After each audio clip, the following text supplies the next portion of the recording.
Think hacking is just Hollywood fiction? Think again. If you're into tech, cybersecurity, or ethical hacking, there's one series you must watch in 2025, Mr. Robot.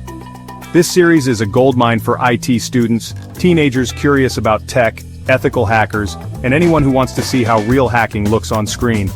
No flashy nonsense, just raw code and real tools. Mr. Robot follows Elliot Alderson, a cybersecurity expert by day and a vigilante hacker by night. The tools he uses? Real. The hacks? Technically accurate.